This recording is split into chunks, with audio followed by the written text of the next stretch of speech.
হচ্ছে 20 রাকাত তারাবি। জোরে বল সুবহানাল্লাহ। তাহলে মুহাদ্দিসিনগণ বলেছেন এটা উনি ভুল করে বয়ান করে দিয়েছেন। তাহলে আপনারা বলেন তো বাবা, উনি ভুল করে বলে দিয়েছেন, আল্লাহ মাযহাবে এটাকে নিয়ে পড়ে আছে, জবরদস্তি 8 রাকাত তারাবি বানাবে। কিন্তু আমার দিকে লক্ষ্য করে 20 রাকাত তারাবির হাদিস বাইহাকী শরীফের মধ্যে 20 রাকাত তারাবির সহিহ হাদিস। সাইব ইবনে ইয়াজিদ বলেন, আমরা উমর ফারুকের জামানায় 20 রাকাত তারাবি পড়তাম। ইয়াজিদ ইবনে খুসাইবা বলেন, আমরা উমর ফারুকের জামানায় 20 রাকাত তারাবি পড়তাম। বিশ্ববিখ্যাত সাহাবী হযরতে আলীর জামানায় 20 রাকাত তারাবি হতো। হযরতে আব্দুল্লাহ ইবনে মাসউদের জামানায় 20 রাকাত তারাবি হতো। সবচাইতে মজার কথা, একটু লক্ষ্য করে শুনবেন, ধ্যান দিয়ে শুনবেন, 20 রাকাত তারাবির উপরে আহলে সুন্নাত ওয়াল জামাত, হানাফি মাযহাব মান্যকারী, হাম্বলি মাযহাব মান্যকারীদের আকীদা হচ্ছে, বিশ্বাস হচ্ছে, ফতোয়া হচ্ছে যে 20 রাকাত তারাবির উপরে উমর ফারুকের জামানায় সাহাবায়ে কেরামের ইজমা হয়েছে। জোরে বলুন সুবহানাল্লাহ। সুবহানাল্লাহ, সুবহানাল্লাহ। কি হয়েছে? ইজমা হয়েছে। কিন্তু দুঃখের কথা হলো আজকের লামাযহাবী মানুষকে শয়তানিগিরি শিখায়, বলে 20 রাকাত তারাবির উপরে ইজমা হয়নি। দলিল কি? বলছে 20 রাকাত তারাবির উপরে যদি ইজমা হতো, 20 রাকাত তারাবির উপরে যদি ইজমা হতো, তাহলে ইমাম মালিক 36 রাকাত নামাজের কথা বলেছে। তাহলে একদিকে 20 একদিকে 36, ইখতিলাফ হলো কি হলো না? মতভেদ হলো কি হলো না? মতভেদ যখন হয়ে গেল, ইজমা কি করে থাকলো? কিন্তু লক্ষ্য করবেন বাবা, মুহাদ্দিসিনে কেরাম কি বলেছেন? ইমাম মালিক যে 36 রাকাতের কথা বলেছে, তো 20 রাকাতটাই হচ্ছে তারাবি আর 16 রাকাতটা হচ্ছে নফল। জোরে বলেন না সুবহানাল্লাহ। উনিও 20 রাকাত তারাবি পড়তেন, তাই 20 রাকাত তারাবির উপরে ইজমা হয়েছে। ইমাম ইবনে কুদামা রাহমাতুল্লাহ আলাইহি নিজের কিতাব আল মুগনির মধ্যে লিখেছেন 20 রাকাত তারাবির উপরে উমর ফারুকের জামানায় সাহাবায়ে কেরামের ইজমা হয়েছে। বিশ্ববিখ্যাত ইমাম সারাকসি রাহমাতুল্লাহ আলাইহি কমবেশ 1000 বছর পূর্বে নিজের কিতাব আল মাবসুতের মধ্যে লিখেছেন 20 রাকাত তারাবির উপরে ইজমা হয়েছে।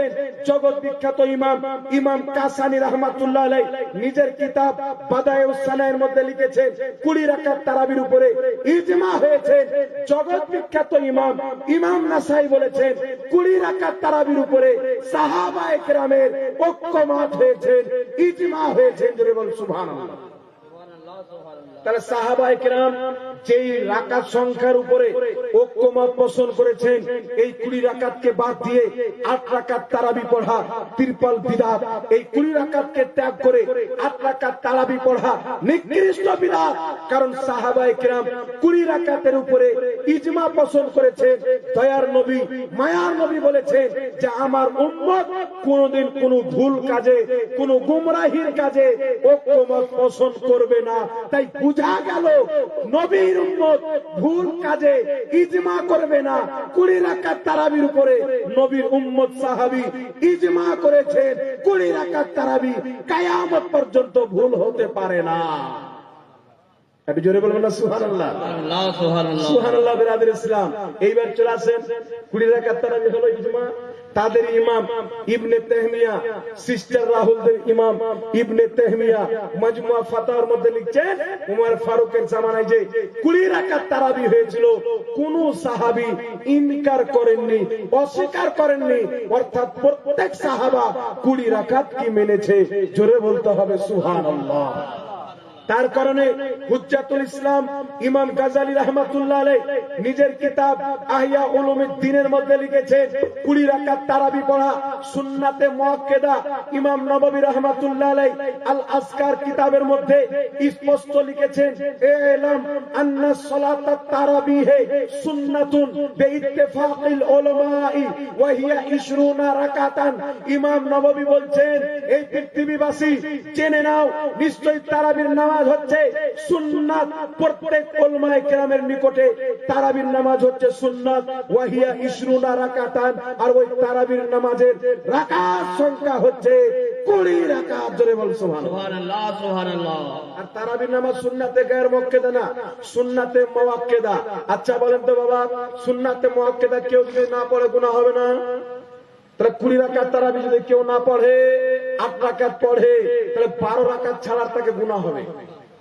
12 রাকাত ছাড়ার গুনাহ হবে, তার কারণে আপনাকে 20 রাকাত তারাবি পড়তেই হবে, এটা বাধ্যতামূলক করতে হবে, কারণ এটা হচ্ছে সুন্নাতে মুআক্কাদা।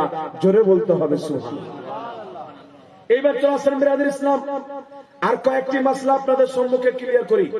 একটা কথা মনে রাখবেন, আমার পরে শাইখুল হাদিস ওয়াত তাফসীর হযরত আল্লামা